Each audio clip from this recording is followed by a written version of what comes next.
আসসালামু আলাইকুম। কি খবর সুপ্রিয় শিক্ষার্থীরা? আশা করি তোমরা সবাই অনেক ভালো আছো। আজকে পৌরনীতির আরও একটি ক্লাস নিয়ে তোমাদের সাথে থাকছি আমি ইজাজ মাহমুদ। পুরো ক্লাস জুড়ে চেষ্টা করব তোমাদের এই অধ্যায়ে যত সমস্যা আছে সব কিছু সমাধান করার জন্য। হ্যাঁ, আজকে হচ্ছে আমরা পৌরনীতি প্রথম পত্রের তৃতীয় অধ্যায় নিয়ে আলোচনা করব। চলো তাহলে আমরা আর দেরি না করে ক্লাসটি শুরু করে দিই। সো পৌরনীতি প্রথম পত্রের তৃতীয় অধ্যায়ে আমরা আজকে পড়ব হচ্ছে মূল্যবোধ, আইন, স্বাধীনতা ও সাম্য সম্পর্কে। তাহলে আজকে হচ্ছে আমরা মূল্যবোধ, আইন, স্বাধীনতা, সাম্য সম্পর্কে বিস্তারিত জানব আজকের এই ক্লাসটির মাধ্যমেই। তাহলে চলো প্রথমে আমরা একটু জেনে নিই যে হচ্ছে মূল্যবোধ কী বা মূল্যবোধ কোথায় আলোচনা করা হয়। সো মূল্যবোধ সম্পর্কে যদি আমরা জানি, মূল্যবোধ অবশ্যই হচ্ছে পৌরনীতির অন্যতম গুরুত্বপূর্ণ আলোচ্য একটা বিষয়। সমাজ কাঠামোর অপরিহার্য একটা উপাদান হচ্ছে মূল্যবোধ। তাহলে হচ্ছে মূল্যবোধ কিসের উপাদান? সমাজ কাঠামোর একটা গুরুত্বপূর্ণ বা অপরিহার্য উপাদান হচ্ছে মূল্যবোধ। মানুষের আচার আচরণ, মূল্যবোধ কি এই জিনিসটা আমরা একটু জেনে নিই। দেখো, মানুষের আচার আচরণ, এরপর হচ্ছে মানুষের আচার আচরণ, রীতিনীতি, কার্যক্রম, দৃষ্টিভঙ্গি, চিন্তা চেতনা প্রভৃতি মূল্যবোধ অনুযায়ী পরিচালিত ও নিয়ন্ত্রিত হয়। তাহলে তোমাকে বলতে পারে যে হচ্ছে মানুষের আচার আচরণ কিসের মাধ্যমে নিয়ন্ত্রিত হয় বা মূল্যবোধের মাধ্যমে নিচের কোনটি নিয়ন্ত্রিত হয়, এই টাইপের কোশ্চেন কিন্তু পেতে পারো। সো স্বাভাবিকভাবে তোমার মধ্যে হচ্ছে যে একটা রিয়েলাইজেশন থাকবে যে কোন কাজটি তোমার করা উচিত, কোন কাজটি করা উচিত না, বা হচ্ছে যে তোমার আচার আচরণের বহিঃপ্রকাশ, এই সব কিছুর নিয়ন্ত্রক হচ্ছে মূল্যবোধ। তার মানে হচ্ছে মূল্যবোধ এই সব কিছু নিয়ন্ত্রণ করে থাকে। সো আমরা তাহলে চলো দেখি মূল্যবোধের ধারণাটা একটু জেনে নিই। যেসব চিন্তা ভাবনা, লক্ষ্য, উদ্দেশ্য, আদর্শ মানুষের সামগ্রিক কর্মকাণ্ড, আচার ব্যবহারকে নিয়ন্ত্রিত এবং পরিচালিত করে তাকেই সাধারণত মূল্যবোধ বলে। সো তোমাকে প্রশ্ন করতে পারে যে মূল্যবোধ কাকে বলে বা মূল্যবোধ বলতে কি বোঝাও, তখন তুমি সুন্দর করে এই ডেফিনেশনটা লিখে দিবা। তোমাকে যদি বলে যে মূল্যবোধ বলতে কি বোঝাও, তখন এই ডেফিনেশনটা লিখে দিবা যে যেসব চিন্তা ভাবনা, লক্ষ্য, উদ্দেশ্য, আদর্শ মানুষের সামগ্রিক কর্মকাণ্ড, আচার ব্যবহারকে নিয়ন্ত্রিত করে তাকেই হচ্ছে মূল্যবোধ বলে। সো গ নম্বরে যদি আসে, এইটা হচ্ছে যে ফার্স্টে মেনশন করে দেন তুমি হচ্ছে লেখা শুরু করে দিবা। বাট এটা আসলে তোমার জ্ঞানমূলক প্রশ্ন হিসাবেই আসবে বা জ্ঞানমূলক প্রশ্ন হিসেবেই আসার সম্ভাবনা বেশি। জাস্ট একটু গুরুত্ব দিয়ে মনে রাখবা যে হচ্ছে সমাজের ভিত্তি হচ্ছে মূল্যবোধ। কেননা মানুষের মধ্যে যদি মূল্যবোধ না থাকে তাহলে কিন্তু সমাজ ব্যবস্থাটা ঠিকঠাকভাবে এক্সিস্ট করবে না। সো এর কারণে সমাজের ভিত্তি বলা হয় হচ্ছে মূল্যবোধকে। সো তোমাকে যদি এখন প্রশ্ন করে কেউ যে সমাজের ভিত্তি কী, তখন তুমি কি উত্তর করবা? মূল্যবোধ। বা তোমাকে যদি বলা হয় যে মূল্যবোধ কিসের ভিত্তি, তখনও তুমি উত্তর করবা হচ্ছে মূল্যবোধ সমাজের ভিত্তি। আচ্ছা, স্টুয়ার্ট সি ডর্টের মতে সামাজিক মূল্যবোধ ওই সব রীতিনীতি সমষ্টি যা ব্যক্তি সমাজের নিকট থেকে প্রত্যাশা করে। তার মানে হচ্ছে সামাজিক মূল্যবোধ এই সমস্ত রীতিনীতি যে জিনিসটা ব্যক্তি সমাজের নিকট থেকে প্রত্যাশা করে এবং যা সমাজ ব্যক্তির নিকট থেকে লাভ করে, এবং যে জিনিসটা সমাজ ব্যক্তির নিকট থেকে লাভ করে মানে হচ্ছে যে উভয়ের প্রতি উভয়ের যে এক্সপেকটেশনের জায়গাটা, ঠিক ওই জিনিসটাই হচ্ছে তোমার হচ্ছে সামাজিক মূল্যবোধ। ওকে, মূল্যবোধের বৈশিষ্ট্য আছে, যেমন প্রত্যেকটা জিনিসের বৈশিষ্ট্য আছে না? তোমার একটা বৈশিষ্ট্য আছে, আমার একটা বৈশিষ্ট্য আছে, সমাজের প্রত্যেকটা জিনিসের যেমন স্বতন্ত্র বৈশিষ্ট্য আছে বা আলাদা আলাদা বৈশিষ্ট্য আছে, ঠিক অনুরূপভাবে মূল্যবোধেরও কিছু বৈশিষ্ট্য আছে। চলো তাহলে আমরা জেনে নিই মূল্যবোধের বৈশিষ্ট্যসমূহ কী কী বা মূল্যবোধ কোন কোন বৈশিষ্ট্যর দ্বারা পরিচালিত হয়। প্রথমত হচ্ছে যে একটা সামাজিক মানদণ্ড তো ডেফিনেটলি থাকবে মূল্যবোধের। সামাজিক মানদণ্ডটা কী তাহলে? সামাজিক মূল্যবোধ মানুষের আচার আচরণ বিচারের মানদণ্ড। তার মানে কি, সামাজিক মূল্যবোধের মাধ্যমে তুমি হচ্ছে মানুষের আচার আচরণটাকে বিচার করতে পারবা, তুমি একটা মানুষকে জাজ করতে পারবা সামাজিক মূল্যবোধের মাধ্যমে। মূল্যবোধের মাপকাঠিতে মানুষের কাজের ভালো মন্দ বিচার করা হয়, তাহলে মানুষের কাজের ভালো মন্দ বিচার করা হয় মূল্যবোধের মাপকাঠিতে, তাই তো? পরীক্ষার খাতা যেমন টিচাররা তোমার হচ্ছে জাজ করে মূল্যায়নের মাধ্যমে, ঠিক একইভাবে সমাজে তুমি একটা ব্যক্তি সম্পর্কে সে আসলে কেমন, তার কাজগুলা কেমন, এই জিনিসগুলো তুমি জাজ করতে পারবা মূল্যবোধের মাধ্যমেই। এরপর যদি হচ্ছে আমরা দেখি সামাজিক সেতুবন্ধন, সেকেন্ড পয়েন্টটা হচ্ছে সামাজিক সেতুবন্ধন। মূল্যবোধের চেতনা সমাজের মানুষকে ঐক্যবদ্ধ করে। তার মানে কি, মূল্যবোধ সামাজিক সেতুবন্ধনের ক্ষেত্রেও কাজ করে। মূল্যবোধের চেতনা সমাজের মানুষকে ঐক্যবদ্ধ করে, ঠিক আছে? এটা মূল্যবোধের একটা হচ্ছে বৈশিষ্ট্য। কেননা হচ্ছে মূল্যবোধ সমাজের মানুষের আচার আচরণ, রীতিনীতি ইত্যাদির মধ্যে একটা লিঙ্ক ক্রিয়েট করে বা একটা হচ্ছে সেতু বন্ধন ক্রিয়েট করে। এরপর যদি দেখি আমরা পরিবর্তনশীলতা, এই জিনিসটাও মনে রাখবা। এরপর হচ্ছে স্থান কাল ভেদে হচ্ছে যে মূল্যবোধের বিভিন্ন পার্থক্য হইতে পারে, মূল্যবোধ পরিবর্তন হতে পারে। এরপর হচ্ছে নৈতিক প্রাধান্য, মূল্যবোধ আইন নয় বরং কতগুলো রীতিনীতি, আচার আচরণ এবং নীতি নৈতিকতাকে প্রাধান্য দিয়ে গড়ে ওঠে। সো মূল্যবোধ বেসিক্যালি কোনো আসলে আইনকে যে প্রাধান্য দিয়ে গড়ে ওঠে এমন না। এরপর হচ্ছে সামাজিক সমষ্টি, মূল্যবোধ সমাজের মানুষের সামগ্রিক ধ্যান ধারণার একটা সমষ্টি। এখন তোমার মাথায় আসতে পারে মূল্যবোধ জিনিসটা কি? সমাজের মানুষের যে ধ্যান ধারণা, এইটারই একটা সমষ্টি মূল্যবোধ। যেমন একটা সমাজ প্রমোট করতেছে, এই জিনিসটা করতে পারবা তুমি, আবার অন দ্য আদার হ্যান্ড আরেকটা সমাজ তোমাকে ওই জিনিসটা করতে দিচ্ছে না বা ওই জিনিসটাকে নেগেটিভলি দেখতেছে। এই সমস্ত জিনিসগুলা সামাজিক রীতিনীতির ভিত্তিতেই গড়ে ওঠে। ওকে, সো এখন আমরা চলো মূল্যবোধের শ্রেণী বিভাগ সম্পর্কে জেনে নিই। সো প্রত্যেকটা জিনিসকেই তো হচ্ছে আমরা বিভিন্ন ভাগে ভাগ করতে পারি, ঠিক একইভাবে আমরা মূল্যবোধকেও বিভিন্ন ক্যাটাগরিতে ভাগ করতে পারি। সো মূল্যবোধের শ্রেণী বিভাগগুলো আমরা একটু জেনে নিব। মানুষের আচার ব্যবহার, কর্মকাণ্ড নিয়ন্ত্রণ ও পরিচালনাকারী চিন্তা ভাবনার লক্ষ্য উদ্দেশ্যই হলো মূল্যবোধ। মূল্যবোধকে ইতিমধ্যে আমরা জেনে গিয়েছি। সো মূল্যবোধ বিভিন্ন রকম হতে পারে। সো তোমার হচ্ছে পার্কারের মতে মূল্যবোধ মূলত হচ্ছে যে দুই প্রকার। সো বাস্তব জীবন ভিত্তিক মূল্যবোধ এবং কল্পনাপ্রসূত মূল্যবোধ। বাস্তব জীবন ভিত্তিক মূল্যবোধ মানে যে মূল্যবোধটা বাস্তবতার সাথে মিল আছে, আরেকটা হচ্ছে কল্পনাপ্রসূত মূল্যবোধ মানে যেটা আসলে বাস্তবতার সাথে মিল নাই। এই দুই ধরনের যে মূল্যবোধ আছে, এটা কার মতে? পার্কারের মতে।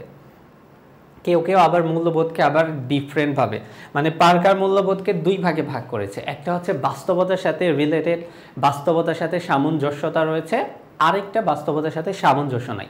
এই দুইটা ভাগে ভাগ করতে পারি, মানে যেটা হচ্ছে আমরা আমাদের ডে টু ডে লাইফের সাথে রিলেট করতে পারি, ওইটা হচ্ছে একটা জিনিস। আরেকটা হচ্ছে আমরা ইমাজিন করে নেই, আমাদের ইমাজিনেশনের মাধ্যমে চিন্তা ভাবনা করি, ওই জিনিসটা। সো অপরদিকে আরও কিছু মানুষ, ধরো তোমার পার্কারের মতটা না খুব বেশি পছন্দ হয় নাই, সো বেশ কিছু মানুষ মিলে কি করলা, আরেকটা অভিমত দিলা। সো এই যে সোশ্যাল সায়েন্সের যে সাবজেক্টগুলো আছে, এখানে আসলে সবার মতের মিল থাকবে এমন কিন্তু না। ঠিক আছে, তুমি একটা ফিজিক্সের তত্ত্বতে যাও, ওইখানে দেখবা যে একজন একটা তত্ত্ব দিয়েছিল, ওইটাই সবাই ফলো করতেছে। বাট তুমি সোশ্যাল সায়েন্সে দেখবা না, ডিফারেন্ট মানুষ ডিফারেন্ট পার্সপেক্টিভ থেকে এই জিনিসটাকে তার মতো করে ক্রিটিসাইজ করেছে বা সে তার মতো করে এক্সপ্লেন করার চেষ্টা করেছে। সো তোমার অধিকার রয়েছে, একজন একটা কথা বললো মানে ওইটাই তুমি মেনে নিবা এমন না, তোমার মতো করেও তুমি বলতে পারো। সো পার্কারের অভিমতটাই যে আসলে 100% রাইট, বিষয়টা মোটেও এরকম না। কেউ কেউ মূল্যবোধকে আবার আরেকভাবে ভাগ করেছে, একটা হচ্ছে ইতিবাচক মূল্যবোধ, আরেকটা হচ্ছে নেতিবাচক মূল্যবোধ। এই দুই ভাগেও ভাগ করা যায়। সো তাহলে আমরা মূল্যবোধ নিয়ে একটু বিস্তারিত আলোচনা করি। সো মূল্যবোধের প্রকারভেদ সম্পর্কে আর কি বেসিক্যালি হচ্ছে আমরা আলোচনা করব। মূল্যবোধ কত প্রকার বা কোন কোন ধরনের মূল্যবোধ আছে। একটা হচ্ছে ব্যক্তিগত মূল্যবোধ, যেটা আসলে তোমার ব্যক্তির ক্ষেত্রে প্রযোজ্য বা একজন ব্যক্তির মধ্যেই হচ্ছে জাগ্রত হবে যে ব্যক্তিগত মূল্যবোধটা কি। এরপর যদি আমরা দেখি রাজনৈতিক মূল্যবোধ, রাজনৈতিক অঙ্গনে যে ধরনের মূল্যবোধ প্রযোজ্য এটা হচ্ছে রাজনৈতিক মূল্যবোধ। যেমন তুমি যখন পলিটিক্স করবা বা একজন রাজনৈতিক নেতা হিসেবে কোন ধরনের মূল্যবোধ তোমার মধ্যে থাকা উচিত। এরপর যদি আমরা দেখি সামাজিক মূল্যবোধ, সমাজে বসবাসকারী প্রত্যেকটা মানুষের মধ্যে কিন্তু মূল্যবোধ থাকা দরকার। সো এই জিনিসটাই আর কি।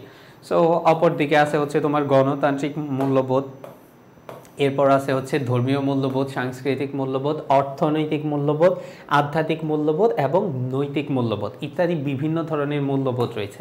এই জায়গা থেকে সবসময় আমি যে কথাটা বলে রাখি যে তোমার হচ্ছে মূল্যবোধের প্রকারভেদটা একটু মনে রাখবা। এখানে আসলে কত ধরনের মূল্যবোধ আছে, এই প্রকারভেদটা তুমি যদি মনে রাখতে পারো, জাস্ট কি পয়েন্টগুলো, বাকিটা তুমি নিজের মতো করে এক্সপ্লেন করে দিবা বা করে দিতে পারবা তুমি।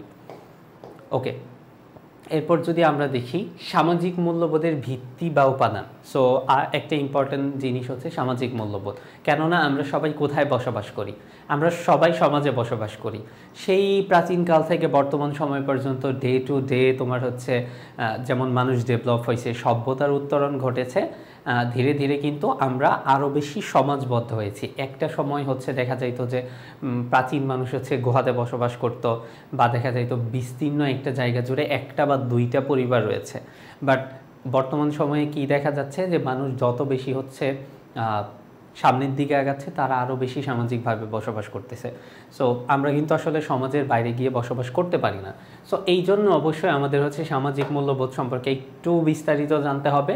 সামাজিক মূল্যবোধের ভিত্তি বা উপাদান সম্পর্কে আমরা একটু জেনে নিই। সামাজিক মূল্যবোধের প্রকৃতি বা স্বরূপ কতগুলো রীতিনীতি বা উপাদানের উপর নির্ভরশীল। তাহলে সামাজিক মূল্যবোধ কতগুলো রীতিনীতি বা উপাদানের উপর নির্ভর করে। বিভিন্ন সমাজে ভিন্ন ভিন্ন নীতিমালাকে কেন্দ্র করে সামাজিক মূল্যবোধ বিকাশ লাভ করে। গণতান্ত্রিক সমাজ ব্যবস্থায় সামাজিক মূল্যবোধের স্বরূপ নিম্নোক্ত উপাদানগুলো হিসেবে আমরা চিহ্নিত করতে পারি। তার মানে হচ্ছে গণতান্ত্রিক সমাজ ব্যবস্থায় সামাজিক মূল্যবোধের ক্ষেত্রে আমরা এই জিনিসগুলো হচ্ছে আইডেন্টিফাই করতে পারি।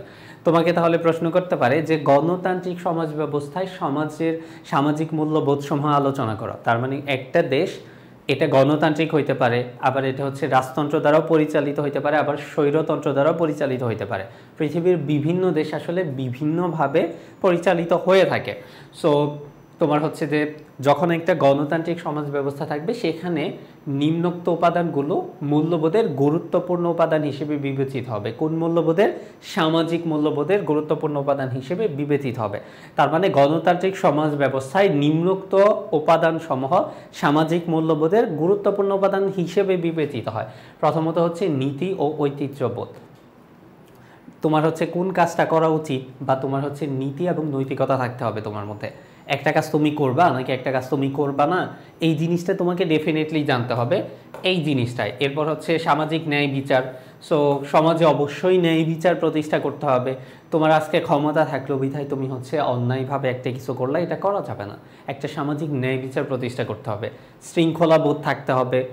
এরপর হচ্ছে সহমর্মিতা, তারপর সহনশীলতা, শ্রমের মর্যাদা, নাগরিক সচেতনতা ও কর্তব্যবোধ, আইনের শাসন, সরকার ও রাষ্ট্রের জনকল্যাণমুখিতা। এই জিনিসগুলা তোমার হচ্ছে যে কিসের উপাদান? এই জিনিসগুলো হচ্ছে সামাজিক মূল্যবোধের ভিত্তি বা উপাদান। সো তোমাকে এইভাবে এমসিকিউ প্রশ্ন করতে পারে, নিচের কোনটি সামাজিক মূল্যবোধের উপাদান। ওকে, এই জায়গা থেকে তো আমাকে বললো যে শৃঙ্খলাবোধ, দেন আরও 3টা অপশন দিয়ে দিল, তখন ডেফিনেটলি তুমি ভুল করবা না। আমি তোমাদেরকে বারবার বলি কিওয়ার্ডগুলো মুখস্থ করো, ভিতরের ইনফো তোমরা এমনি হচ্ছে জাস্ট একবার রিডিং পড়লেই তোমরা এক্সপ্লেইন করতে পারবা। সো এখান থেকে এই টাইপের এমসিকিউ আসতে পারে। আর তোমাকে যদি বলে যে গণতান্ত্রিক সমাজ ব্যবস্থায় সামাজিক মূল্যবোধের উপাদান সমূহ কী কী, দেন তুমি হচ্ছে এই পয়েন্টগুলো দিয়ে তখন এক্সপ্লেইন করে দিবা। ওকে, এরপর যদি হচ্ছে আমরা দেখি মূল্যবোধ ও সুশাসন। সো মূল্যবোধটা কি আর সুশাসন কি, এই দুইটা জিনিস আমরা একটু জেনে নিই যে মূল্যবোধ আর সুশাসন জিনিসটা কি।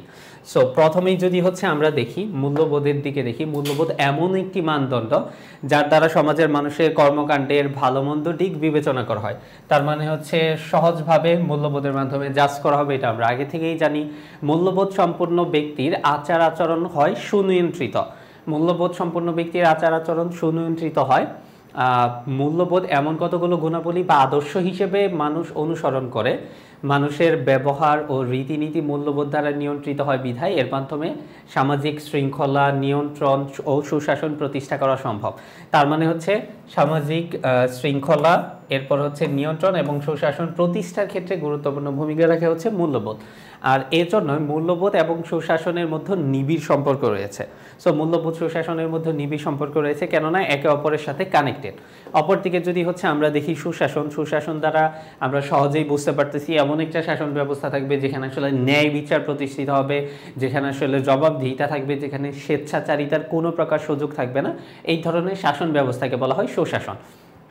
সো সুশাসন তোমার হচ্ছে যে স্বচ্ছতা, জবাবদিহিতার বিষয়টি মূল্যবোধের সাথে ওতপ্রোতভাবে জড়িত। তার মানে কি, মূল্যবোধের সাথে স্বচ্ছতা এবং জবাবদিহিতার যে বিষয়টা আছে এটা কিন্তু কানেক্টেড। সো মূল্যবোধের একটি অন্যতম ভিত্তি বা উপাদান হলো জবাবদিহিতা। মূল্যবোধের অনেক গুরুত্বপূর্ণ উপাদান হচ্ছে জবাবদিহিতা। এই জবাবদিহিতা শুধু সরকারের একার নয়, বরং সরকার সহ সমাজের সর্বস্তরের নাগরিকের জন্য। আবার সুশাসনের জন্য গণতান্ত্রিক শাসন অপরিহার্য, যেখানে জনগণের অংশগ্রহণ থাকে, কারণ জনগণের অংশগ্রহণ ছাড়া গণতন্ত্র কার্যকর করা সম্ভব নয়। তার মানে আমরা কিন্তু বুঝে গেলাম যে মূল্যবোধ এবং সুশাসন দুইটা একে অপরের পরিপূরক, মানে একটার সাথে আরেকটার সম্পর্ক রয়েছে। সো তোমাকে যদি বলে, তুমি কি মনে করো মূল্যবোধ এবং সুশাসক একে অপরের পরিপূরক বা একটার সাথে আরেকটার সম্পর্ক রয়েছে, তখন তুমি হচ্ছে সহমত প্রকাশ করবে এবং উত্তরের সাপেক্ষে যুক্তি দিবা, কেননা একটার সাথে আরেকটা ইন্টারকানেক্টেড, মূল্যবোধ এবং সুশাসনের সাথে। ওকে, সো এরপর যদি হচ্ছে প্রথমে লিখবা মূল্যবোধ বলতে কি বোঝো, এরপর হচ্ছে সুশাসন বলতে কি বোঝো, এই দুইটা জিনিস লিখার পরে তারপর হচ্ছে দুইটার মধ্যে যে সম্পর্ক আছে এটা একটু দেখাই দিবা। এরপর আইন, আইন কি এটা তো আমরা সবাই জানি, তারপরেও তোমাদেরকে প্রশ্ন করতে চাই যে আইন বলতে কি বোঝো। খুব সহজ ভাষায় যদি বলি যে আইন দ্বারা হচ্ছে তোমার সার্বভৌম কর্তৃপক্ষের যে আদেশ আছে বা বিধি নিষেধ আছে এই জিনিসটাকে বোঝায়। আর একটু সহজভাবে যদি আমরা চিন্তা ভাবনা করি, আমরা যে সমাজে বা আমরা দেশে বসবাস করি, যে বিধি বা নিয়ম কানুন দ্বারা আমাদের চলাফেরা বা আমাদের হচ্ছে আচার আচরণকে নিয়ন্ত্রিত করা হয়, সেই জিনিসটাকেই এক্স্যাক্টলি বা বেসিক্যালি হচ্ছে যে আইন বলা হয়। সো আইন কি এটা হচ্ছে আমরা ইন এ সেন্স সবাই জানি। আইন নিয়ে হচ্ছে যে কারো হচ্ছে যেই করার তোমার হচ্ছে যে প্রশ্ন থাকার কথা না। সো আইন কিন্তু আসলে বিভিন্নভাবে গড়ে ওঠে, এই জিনিসগুলো আমরা সামনে জানবো যে আইন কিভাবে গড়ে ওঠে, কিসের উপর ভিত্তি করে গড়ে ওঠে। সো এই জিনিসগুলো আমরা বিস্তারিত জানবো। সো আইন আসলে কিভাবে গড়ে ওঠে এই জিনিসগুলো আসলে আমরা চলো একটু বিস্তারিত জেনে নিই। তার আগে একটু আইনের ধারণা নিয়ে নিই আমরা সবাই। আইন শব্দটি কোথা থেকে এসেছে? আইন হচ্ছে তোমার ফার্সি ভাষার একটি শব্দ, যার ইংরেজি প্রতিশব্দ হচ্ছে ল। আইন ফার্সি শব্দ, যার ইংরেজি প্রতিশব্দ হচ্ছে যে ল। আর তোমার হচ্ছে ল হচ্ছে আচ্ছা, ল কিন্তু তোমার হচ্ছে ফার্সি শব্দ না, এটা হচ্ছে টিউটিনিক শব্দ একটা, এটা একটু মনে রাখবা। সো এই জায়গা থেকে দুইটা কোশ্চেন আসতে পারে। আইন এটা কি? এটা হচ্ছে ফার্সি শব্দ, যার ইংরেজি প্রতিশব্দ হচ্ছে ল। আর হচ্ছে ল কোন ভাষার শব্দ? এটা হচ্ছে টিউটনিক একটা শব্দ। সো দুইটা জিনিস একটু মনে রাখবা। আইন ফার্সি, ল হচ্ছে টিউটনিক শব্দ, যেটার উৎপত্তি হয়েছে ল্যাগ থেকে, যার উৎপত্তি লাভ করেছে হচ্ছে ল্যাগ থেকে। বাংলা ভাষায় ল্যাগ শব্দের অর্থ হচ্ছে স্থির, মানে যেটার কোনো পরিবর্তন হয় না, সকল ক্ষেত্রে সবার কাছে সমানভাবে প্রযোজ্য। মানে কি আইনের চোখে সবাই সমান, একটা কথা আমরা নিশ্চয়ই শুনেছি, যেটা আসলে সবার ক্ষেত্রেই সমানভাবে প্রয়োগ করা হয়। আইন মানুষের বাহ্যিক আচার আচরণকে নিয়ন্ত্রণ করার একটা মাধ্যম। কেননা আইন থাকার কারণেই কিন্তু হচ্ছে আমরা ট্রাফিক রুলস মেনে চলতেছি বা আদার যে জিনিসগুলো আছে এই সব কিছু মেনে চলতেছি আইন থাকার কারণে। ওকে, এরপর যদি আমরা দেখি রাষ্ট্রবিজ্ঞানের জনক অ্যারিস্টটলের মতে যুক্তিসিদ্ধ ইচ্ছার অভিব্যক্তি হলো আইন। অ্যারিস্টটলের মতে কি? যুক্তিসিদ্ধ ইচ্ছার অভিব্যক্তি হচ্ছে আইন। সো আইন সম্পর্কে আরও বেশ কিছু অভিব্যক্তি আছে, আমরা জাস্ট আপাতত এই অভিব্যক্তিটাই জেনে নেই। মোটামুটি হচ্ছে আমরা আইন কি, আইনের উৎপত্তি কোথা থেকে হয়েছে এই জিনিসগুলো আমরা জেনে নিয়েছি। এখন চলো আমরা একটু আইনের প্রকৃতি ও বৈশিষ্ট্য সম্পর্কে জেনে নেই। আইনের প্রকৃতি ও বৈশিষ্ট্য সম্পর্কে একটু জেনে নেই। সামাজিক সংস্থায় প্রয়োগ, তারপর আইন তোমার হচ্ছে যে আইনের প্রকৃতি এবং বৈশিষ্ট্য সম্পর্কে একটু জেনে নেই। সামাজিক সংস্থায় প্রয়োগ তার মানে কি? সামাজিক সংস্থার ক্ষেত্রে আইন প্রয়োগ করা হয়, যেমন হচ্ছে আইন সমাজ ও মানবীয় সংস্থায় প্রযুক্ত হয়। অতএব উন্মাদ, শিশু কিংবা সন্ন্যাসীর কাছে আইন অর্থহীন। আইন মানবিক সংস্থার প্রয়োগ ও কার্যকর করা হয়ে থাকে। সো সামাজিক সংস্থায় আইন প্রয়োগের ক্ষেত্রে জাস্ট একটা জিনিস মনে রাখতে হবে, একটা শিশু সে কিন্তু আসলে আইনের আওতায় পড়বে না, বা একটা উন্মাদ সে কিন্তু আসলে আইনের আওতায় পড়বে না, এই জিনিসগুলো একটু মনে রাখতে হবে। সো সর্বজনীনতা, আইন সবার কাছে সমান। আইন জাতি, ধর্ম, বর্ণ নির্বিশেষে সকলের উপর সমানভাবে প্রযোজ্য হয়, এক্ষেত্রে কোনো পার্থক্য থাকে না, কেননা আইনের চোখে সবাই সমান। আমরা তো এটা সবাই জানি, আইনের চোখে তুমি যেমন আমি যেমন আমরা সবাই একই সমান। আইনের চোখে আমরা সবাই সমান, কোনো বৈষম্য করা যাবে না। এরপর যদি দেখি আমরা বাহ্যিক আচরণকে নিয়ন্ত্রণ, আইন মানুষের বাহ্যিক আচরণ এবং কর্মকাণ্ডকে নিয়ন্ত্রণ করে থাকে, এটা তো আমরা সবাই জানি। আইন কি করে? মানুষের বাহ্যিক আচরণ এবং কর্মকাণ্ডকে নিয়ন্ত্রণ করে থাকে। মানুষের চিন্তা ভাবনা, ধ্যান ধারণা, অনুভূতির সাথে আইনের কোনো প্রত্যক্ষ সম্পর্ক নাই। মানুষের চিন্তাধারা, ধ্যান ধারণার সাথে কিন্তু আইনের প্রত্যক্ষ কোনো সম্পর্ক নাই। তুমি চাইলেই চিন্তা করলে একটা জিনিস সেটাকে আইনে রূপান্তরিত করতে পারবে না। সুস্পষ্ট ও সুনির্দিষ্ট, আইনের ধারাগুলো সবসময় সুস্পষ্ট এবং সুনির্দিষ্ট থাকবে। কেননা আইন যদি সুস্পষ্ট নাই থাকে তাহলে আমরা জানবো কিভাবে আইনটা আসলে কিভাবে, বা আমরা আইন মানার আগে তো অবশ্যই আমাদের জানতে হবে। আমরা জানি ট্রাফিক আইন না মানলে পুলিশ আমাদেরকে জরিমানা করবে, এটা যদি আমরা নাই জানতাম তাহলে আমরা মানতাম কিভাবে? ওকে, এরপর যদি হচ্ছে আমরা দেখি রাষ্ট্রের অনুমোদন ও সামাজিক স্বীকৃতি।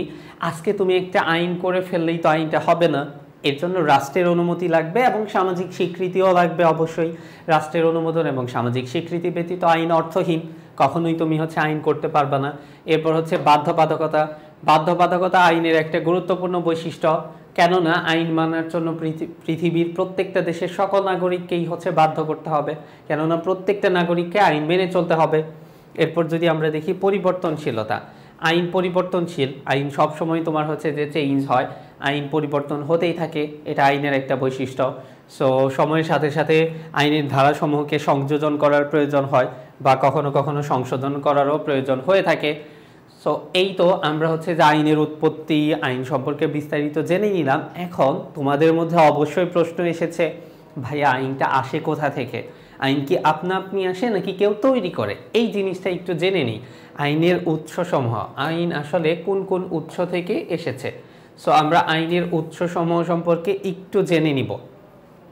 প্রথমত হচ্ছে হল্যান্ডের মতে আইন গড়ে ওঠার পেছনে 6টা উৎস নিহিত রয়েছে। কার মতে? হল্যান্ডের মতে। এই 6টা উৎস একটু ভালোভাবে মনে রাখবা।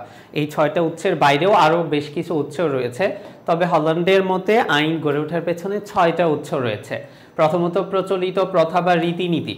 তোমরা জানো না, আমরা ডেফিনেটলি কোনো না কোনো একটা সমাজে বসবাস করি, একটা সমাজে অবশ্যই কোনো না কোনো রীতিনীতি থাকে, কোনো আইন কানুন থাকে, এই জিনিসগুলাই হচ্ছে যে আইন হিসেবে বিবেচিত হয়। এরপর হচ্ছে ধর্ম, বিভিন্ন ধর্মগ্রন্থ থেকেও কিন্তু হচ্ছে আইন সংকলিত করা হয়ে থাকে। এরপর হচ্ছে বিচারকের রায়, বিচারকের রায়ও কিন্তু আইনের উৎস। এরপর বৈজ্ঞানিক আলোচনা, ডেফিনেটলি বৈজ্ঞানিক আলোচনা থেকেও কিন্তু তোমার হচ্ছে আইন গড়ে ওঠে বা আইনের উৎস। এরপর হচ্ছে ন্যায়বোধ, সর্বশেষ হচ্ছে আইনসভা। এই 6টা জায়গা থেকে হল্যান্ডের মধ্যে আইন গড়ে ওঠে এবং সবচেয়ে বেশি রোল প্লে করে আধুনিক সময়ে হচ্ছে আইনসভা। আইনসভার মাধ্যমেই বর্তমান সময়ে বেশিরভাগ আইন সংশোধিত, পরিবর্তিত, পরিমার্জিত এবং গড়ে উঠে থাকে। এরপর যদি হচ্ছে আমরা দেখি আইনের শ্রেণী বিভাগটা আমরা একটু ভালোভাবে জেনে নিব, চলো। সো আমরা আইনের শ্রেণী বিভাগটা একটু ভালোভাবে জেনে নিই। আইনের শ্রেণী বিভাগটা একটু ভালোভাবে জেনে নিব। প্রথমত হচ্ছে ব্যক্তি, সমাজ, রাষ্ট্র, প্রতিষ্ঠানাদি সব কিছুই আইনের অধীন। তার মানে আমরা যেটা বলে থাকি কেউই আইনের ঊর্ধ্বে না। হ্যাঁ, এক্স্যাক্টলি কেউই আসলে আইনের ঊর্ধ্বে না। তাই ব্যক্তির সাথে রাষ্ট্র এবং রাষ্ট্রের সাথে সম্পর্কের ভিত্তিতে আইনজ্ঞ, সংবিধান বিশেষজ্ঞ, সমাজবিজ্ঞানীগণ আইনের বেশ কিছু শ্রেণী বিভাগ করেছে। সেই শ্রেণী বিভাগগুলো আমরা একটু জেনে নিব। চলো তাহলে আমরা ঝটপট আইনের শ্রেণী বিভাগগুলো একটু জেনে নিই। প্রথমেই যদি দেখি আধুনিক আইনের যে শ্রেণী বিভাগ আছে, আধুনিক আইনকে মূলত আমরা 3 ভাগে ভাগ করতে পারি: বেসরকারি আইন, সরকারি আইন এবং আন্তর্জাতিক আইন। সরকারি আইন কি? একটা দেশের গভর্নমেন্ট রিলেটেড যত আইন আছে, একটা দেশের গভর্নমেন্ট পরিচালনা করার সাথে সম্পর্কযুক্ত বা সরকারিভাবে যে সমস্ত আইন গড়ে ওঠে। আবার প্রাইভেট ল হচ্ছে যে তোমার বেসরকারি যে আইনসমূহ আছে ওই জিনিসগুলো হচ্ছে বেসরকারি আইন। আর অপরদিকে আন্তর্জাতিক আইন হচ্ছে একটা দেশের সীমানার বাইরে পৃথিবীর সব দেশের জন্য যে আইন প্রযোজ্য হয় সেটা কিন্তু আন্তর্জাতিক আইন। একটা ইন্টারেস্টিং ফ্যাক্ট কি জানো? বাংলাদেশের যেটা আইন অন্য দেশে সেটা কিন্তু আইন নাও হতে পারে।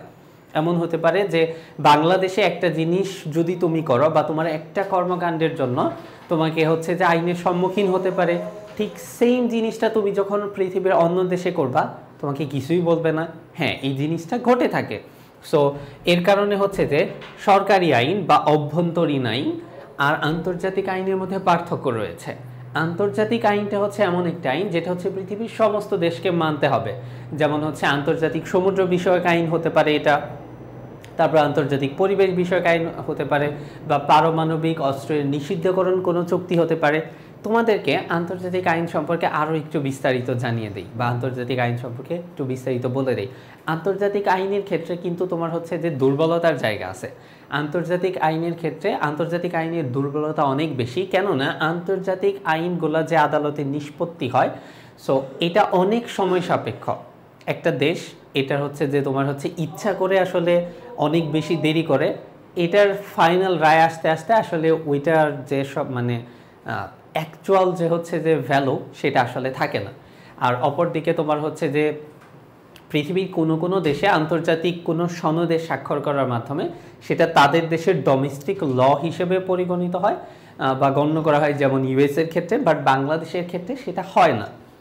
ওকে, সো এরপর যদি হচ্ছে আমরা দেখি সরকারি আইন। সরকারি আইনকে আবার বেশ কয়েক ভাগে ভাগ করা যায়। একটা হচ্ছে সাংবিধানিক আইন, আরেকটা হচ্ছে প্রশাসনিক আইন, আরেকটা হচ্ছে ফৌজদারি আইন, অপরটা হচ্ছে ফৌজদারি আইন এবং এ সংক্রান্ত যে বিধিমালা আছে এই জিনিসগুলো। ওকে, এরপর যদি হচ্ছে আমরা দেখি আন্তর্জাতিক আইন। সো আন্তর্জাতিক আইনের যে বিষয়গুলো আছে, প্রকারভেদ আছে, এটা আমরা দেখে নেই। ব্যক্তিকেন্দ্রিক আন্তর্জাতিক আইন আর সরকারি আন্তর্জাতিক আইন। সো ব্যক্তিকেন্দ্রিক আন্তর্জাতিক আইনটা বিষয়টা হচ্ছে এরকম, ধরো কোনো একটা ক্রিমিনাল বা হচ্ছে যে ধরো তুমি বাংলাদেশের নাগরিক, তুমি আরেকটা দেশে গিয়ে অপরাধ করলা, সো তখন তোমার উপর কোন ধরনের ল হবে এই জিনিসগুলা, বা তুমি আসলে কোন ধরনের ডিপ্লোম্যাটিক ইমিউনিটিস ভোগ করবা ওই সময়টাতে, এই জিনিসগুলা যে আইনে আলোচনা করা হয় ওইটা হচ্ছে যে ব্যক্তিকেন্দ্রিক আন্তর্জাতিক আইন। অপরদিকে হচ্ছে সরকারি আন্তর্জাতিক আইনটা হচ্ছে তোমার শান্তি সংক্রান্ত আন্তর্জাতিক আইন। মানে হচ্ছে যে ধরো বিশ্বে শান্তি প্রতিষ্ঠা করবা, পারমাণবিক অস্ত্রের পরীক্ষা করবা না, এই রিলেটেড বিষয়গুলা। যুদ্ধ সংক্রান্ত আন্তর্জাতিক আইন, যেমন যুদ্ধ করবা না বা হচ্ছে যুদ্ধে এই ধরনের অস্ত্র ব্যবহার করবা না। নিরপেক্ষতা সংক্রান্ত আন্তর্জাতিক আইন, যেমন হচ্ছে তুমি আসলে এই জিনিসে নিরপেক্ষ থাকবা, এই জিনিসটা করবা না, এই রিলেটেড যে আইনগুলো আছে। সো আমরা এক নজরে আইনের প্রকারভেদগুলো তো দেখে নিতে পারি আরেকবার। মূলত 3 ভাগে ভাগ করতে পারি, আন্তর্জাতিক আইন, সরকারি আইন এবং বেসরকারি আইন। এরপর সরকারি আইনকে বেশ কয়েকটা ভাগে ভাগ করতে পারি, আন্তর্জাতিক আইনকেও আমরা বেশ কয়েকটা ভাগে ভাগ করতে পারি। সো তোমাকে যদি বলে যে আধুনিক আইনের শ্রেণী বিভাগ আলোচনা করো, বা আধুনিক আইনের শ্রেণী বিভাগ বলতে কি বোঝো, তুমি যদি এই ডায়াগ্রামটা খাতায় আঁকতে পারো, খাতায় ড্র করতে পারো, এটা তোমার হচ্ছে গ নাম্বারে ধরো কোশ্চেনটা করলো, তোমাকে 3-এর মধ্যে 4 দিতে পারবে না, 3-3 পাবা, বাট তোমার উপর একটা পজিটিভ ইম্প্যাক্ট পড়বে। চেষ্টা করবা, তোমাদের অনেকের মধ্যে বা ম্যাক্সিমামের মধ্যেই এই কনসেপ্টটা কাজ করে, সৃজনশীল মানে প্রচুর লিখতে হবে, আমি অনেক লিখে ফেলবো, লিখে খাতা একদম শেষ করে দেবে। বাট বিষয়টা এমন না, তোমার প্রশ্নে যা চেয়েছে একদম এক্স্যাক্টলি ওইটার আনসার যদি দিতে পারো, দেন তোমার হচ্ছে যে একটু ডিফারেন্ট ওয়েতে যদি প্রেজেন্টেশনটা করতে পারো, তাহলে তোমার অনেক ভালো মার্ক পাওয়ার সম্ভাবনা থাকে। যেমন এই টাইপের কিছু হচ্ছে যে তুমি চিত্র এঁকে দিতে পারো, তারপর হচ্ছে এই জিনিসগুলোকে তুমি রিলেট করতে পারো, আর সবসময় চেষ্টা করবা বুলেট পয়েন্ট আকারে বা এক্স্যাক্ট পয়েন্ট আকারে লিখার, তাহলে তোমার হচ্ছে ভালো করার সম্ভাবনা বেড়ে যাবে। সো এখন চলো দেখি হচ্ছে আমরা মানুষ কেন আইন মেনে চলে, মানুষের আইন মেনে চলার কারণটা কি, বা কোন কারণে মানুষ আসলে আইনটা মেনে চলে। সো মানুষের আইন মেনে চলার যে কারণ আছে এটা হচ্ছে আমরা একটু জেনে নিই। প্রথমতই হচ্ছে কোনো যুক্তি নিরীক্ষে সামাজিক মানুষ আইনকে মেনে চলার, আচ্ছা প্রথমত হচ্ছে যে মানুষকে আইন মেনে চলতে বাধ্য করা হয়, বা একটা সমাজে বসবাস করতে তোমাকে আইন মেনে চলতেই হবে। সো তোমার হচ্ছে এসব মত বিশ্লেষণ করে যেসব কারণে মানুষ আইন মেনে চলে এই জিনিসগুলো আমরা একটু জেনে নিই। সহজ ভাষায় তুমি একটা সমাজে বা একটা দেশে বসবাস করতে হলে তোমাকে ওই সমাজের রীতিনীতি বা আইন মেনেই চলতে হবে, না মানার কোনো ওয়ে নাই। সো প্রথমত হচ্ছে ধর্মীয় বোধ। প্রাচীনকালে হচ্ছে যে শাসককে ঈশ্বরের প্রতিনিধি মনে করা হতো, সেই জায়গা থেকে, সুতরাং যেহেতু শাসক ঈশ্বরের প্রতিনিধি, তার মানে শাসক যে কথাটা বলতেছে ওইটা হচ্ছে ঈশ্বরের পক্ষ থেকে আসতেছে, তার মানে জনগণ ধর্মীয় মূল্যবোধ থেকে প্রাচীনকালে আইন মেনে চলত। বর্তমানে হচ্ছে যে সম্মতি, আইন কখনোই এরকমভাবে স্বাক্ষর করা হয় না যেটা হচ্ছে যে একটা সার্বভৌম কর্তৃপক্ষ তোমার উপর চাপাই দিল, সর্বসম্মতিক্রমেই একটা আইন স্বাক্ষর করা হয়। তুমি যখন সম্মতি দিবা তার মানে অবশ্যই তুমি মেনে চলবা ওই জিনিসটা। এরপর হচ্ছে যে আমরা যদি দেখি শাস্তির ভয়, ডেফিনেটলি কেউ যদি হচ্ছে যে ট্রাফিক রুলস ভঙ্গ করে তাকে ফাইন দিতে হয়, তারপর কেউ যদি কারোর সাথে অন্যায় করে তাকে জেল ভোগ করতে হয়, কেউ যদি হচ্ছে যে কাউকে খুন করে ফেলে তখন তার মৃত্যুদণ্ড হয়, বা এই টাইপের যে শাস্তিগুলো আছে।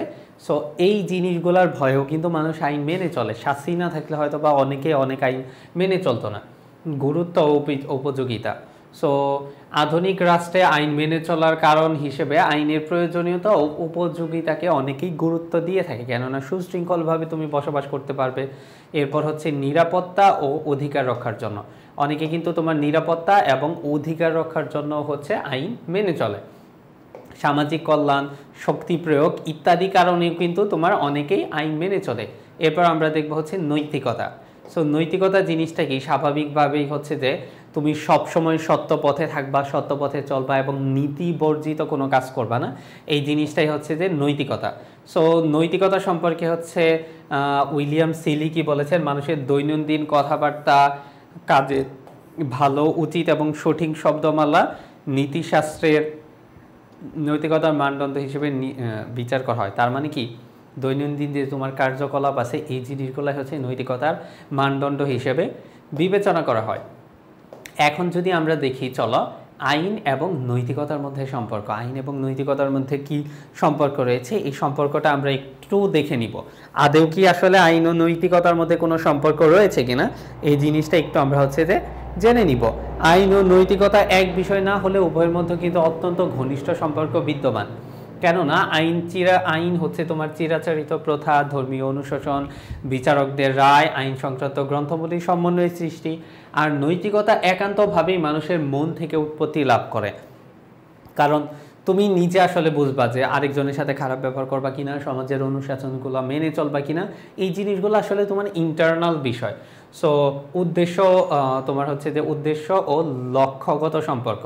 সো নৈতিকতার বেশ কিছু হচ্ছে যে তোমার ফ্যাক্ট রয়েছে, মানে আইন ও নৈতিকতার মধ্যে বেশ কিছু সম্পর্ক রয়েছে, বেশ কিছু জায়গা থেকে, বেশ কিছু দৃষ্টিকোণ থেকে।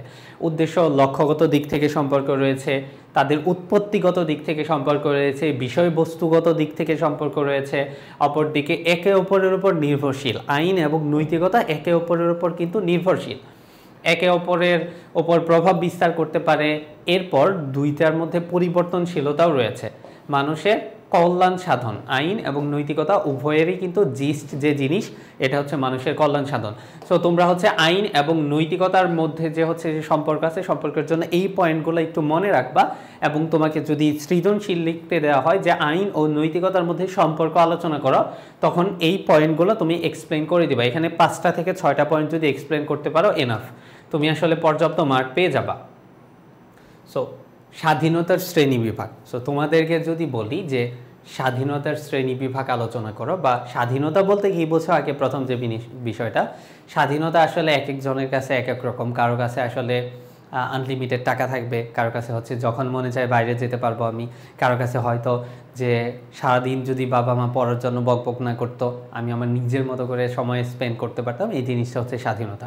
সো আমরা আসলে স্কলার্সরা আসলে বা রাষ্ট্রবিজ্ঞানীরা স্বাধীনতাকে কোন কোন ভাগে ভাগ করেছে এটা একটু জেনে নিই।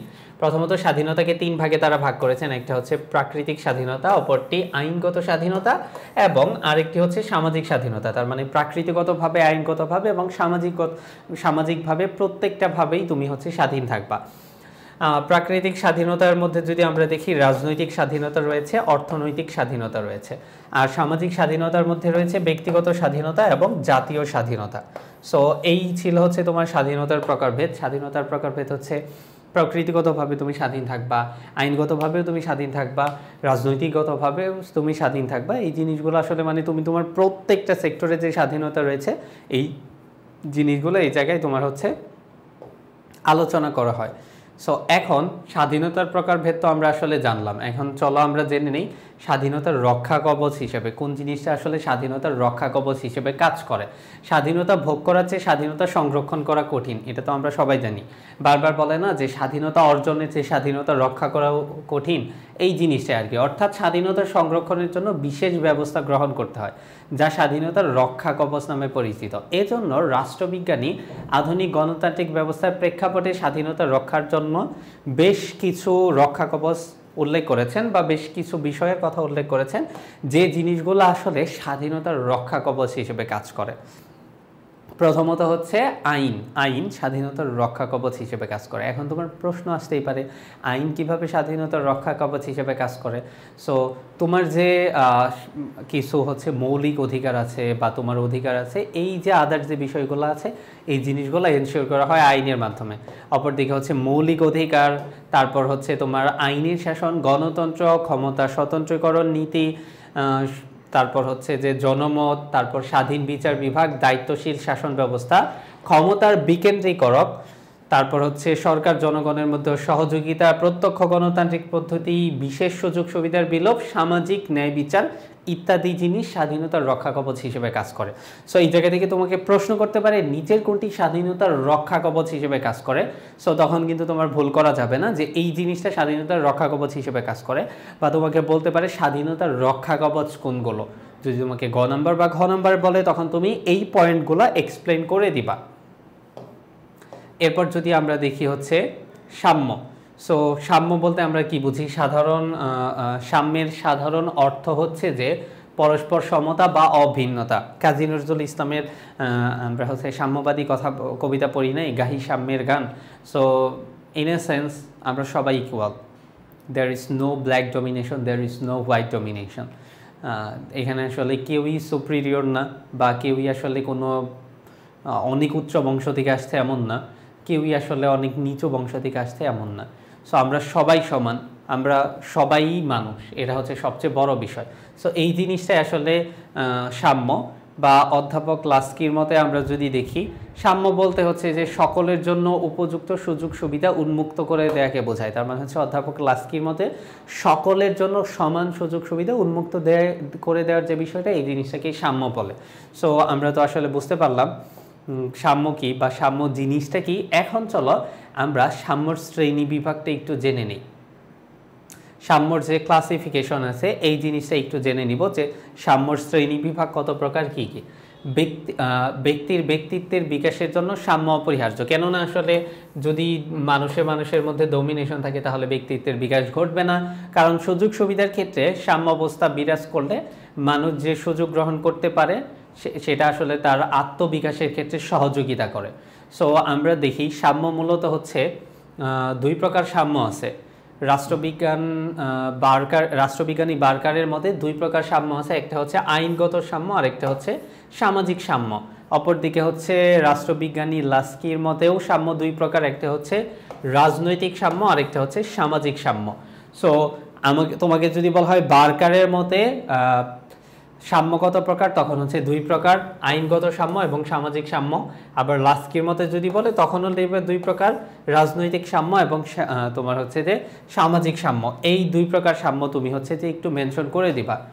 অপরদিকে যদি আমরা দেখি আধুনিক রাষ্ট্রবিজ্ঞানী উপরোক্ত আলোচনার ভিত্তিতে বর্তমান যে রাষ্ট্রবিজ্ঞানী আছে তারা সাম্যকে 7 ভাগে ভাগ করেছে। তার মানে কি, বর্তমান যে রাষ্ট্রবিজ্ঞানী যারা আছে তারা সাম্যকে কয় ভাগে ভাগ করেছেন? তারা সাম্যকে 7 ভাগে ভাগ করেছেন। কি কি? সামাজিক সাম্য, রাজনৈতিক সাম্য, অর্থনৈতিক সাম্য, আইনগত সাম্য, স্বাভাবিক সাম্য, নাগরিক সাম্য, শিক্ষা ও সংস্কৃতিগত সাম্য।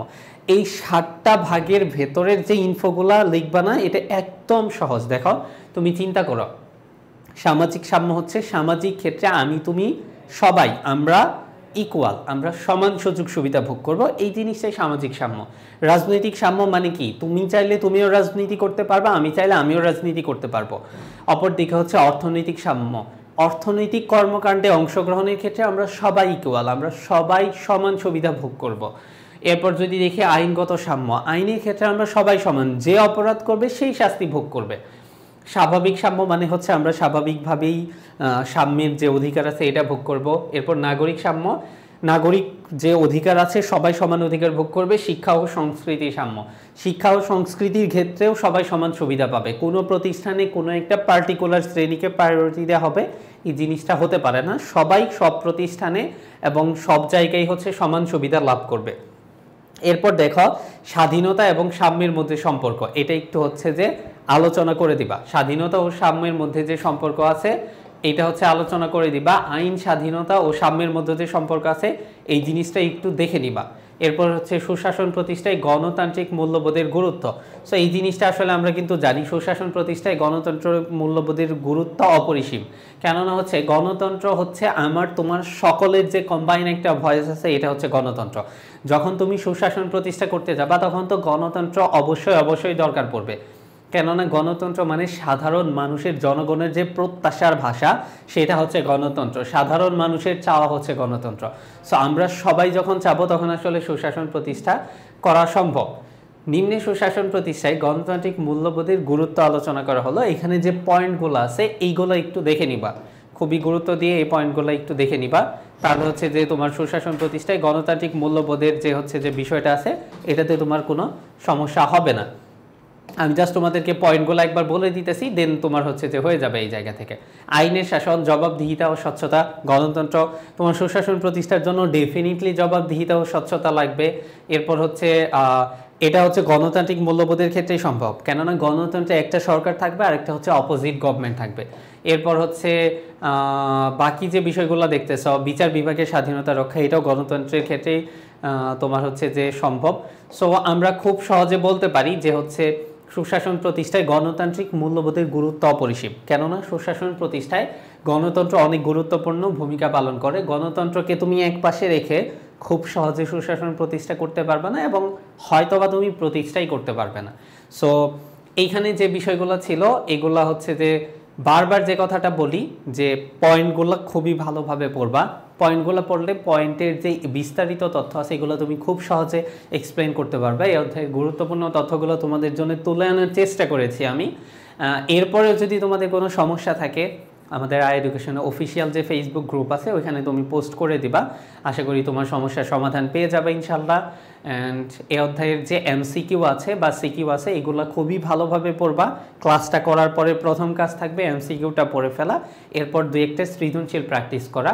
এতে করে তোমার সর্বোচ্চ প্রস্তুতি নিশ্চিত হবে ইনশাল্লাহ। এবং এইচএসসি তোমার হচ্ছে সিভিক্সে আমরা সর্বোচ্চ মার্কস নিশ্চিত করতে পারবো, এই প্রত্যাশাই তোমাদের সবার প্রতি থাকলো। দেখা হবে পরবর্তী ক্লাসে। সে পর্যন্ত সবাই ভালো থাকবে, সুস্থ থাকবে। আল্লাহ হাফেজ।